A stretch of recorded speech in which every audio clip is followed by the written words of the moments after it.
রক্তাক্ত করছে, তখন শহীদ শ্রাবণ আর বসে থাকতে পারেনি এবং শহীদ শ্রাবণ আল্লাহর ডাকে সাড়া দিয়ে খনি হাসিনার পেটো বাহিনীর গুলিতে শহীদ হয়ে আজকে আমাদেরকে আজাদী এনে দিয়েছে। আজকে আমরা যখন শহীদ পরিবারের সাথে কথা বলি, শহীদ পরিবারের যখন প্রত্যাশাগুলো শুনি, এখন বর্তমান অবস্থা যখন তারা দেখতে পায়, তাদের অনেক খারাপ লাগে। শহীদ আনাসের পরিবারের সাথে কথা হচ্ছিল, এর আগে আমি একটু শহীদ আনাসের চিঠিটা একটু আপনাদেরকে পড়াই শোনাতে চাই, কারণ শহীদ আনাসের যে চিঠিটা সেটা আমরা অনেকে পড়েছি।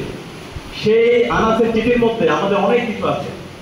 শহীদ আনাস বলেছিল, মা আমি মিছিলে যাচ্ছি, আমি নিজেকে আর আটকিয়ে রাখতে পারলাম না, সরি আপু যান, তোমার কথা অমান্য করে বের হলাম, স্বার্থপরের মতো ঘরে বসে থাকতে পারলাম না। আমাদের ভাইরা কাফনের কাপড় মাথায় বেঁধে রাজপথে নেমে সংগ্রাম করতে যাচ্ছে।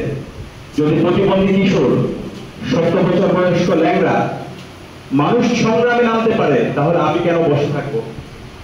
একদিন তো বসতেই হবে। মৃত্যুর ভয় করে স্বার্থপরের মতো ঘরে বসে না থেকে যুদ্ধ নেমে গুলিতে বীরের মতো মৃত্যু অধিক শ্রেষ্ঠ। যে অন্যের জন্য জীবন উৎসর্গ করে সে প্রকৃত মানুষ। আমি যদি বেঁচে না ফিরি, তবে কষ্ট না পেয়ে গর্বিত হব, জীবনের প্রতিটি ভুলের জন্য ক্ষমা চাই। শহীদ আনাস এই চিঠিটা লেখে, আপনারা জানেন 36শে জুলাই গত বছরের 5 আগস্ট টাঙ্গাইলে শহীদ হয়েছিল। এভাবে আমাদের পুরো জুলাই বিপ্লব জুড়ে 2000 আমাদের ভাই বোন শহীদ হয়েছে, 40,000 আমাদের ভাই বোন গাজী হয়েছে। এই প্রত্যেক শহীদ এবং গাজীদের যদি আমরা প্রত্যাশা দেখি, তারা কি জন্য জীবন দিয়েছিল?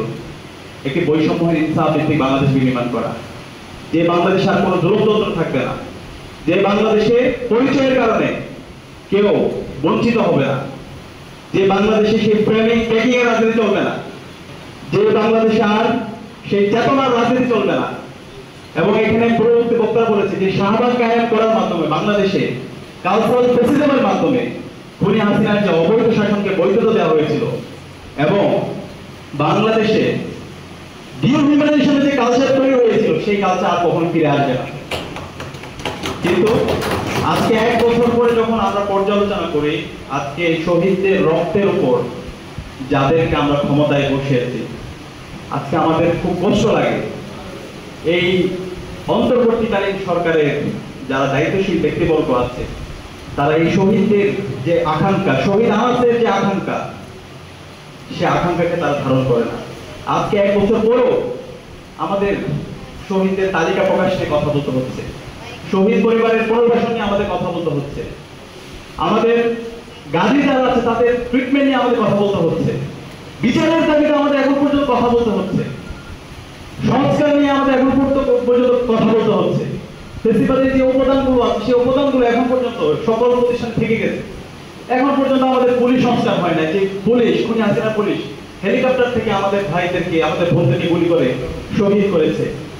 আজকে এখন পর্যন্ত মিডিয়া সংস্কার হয় নাই, যে মিডিয়া খুনি হাসিনাকে গত 16 বছরের অবৈধ শাসনকে বৈধতা দিয়েছিল। এখন পর্যন্ত তারা আমাদের যৌক্তিক আন্দোলনকে বিভিন্নভাবে তারা মব বলে চালিয়ে দিচ্ছে।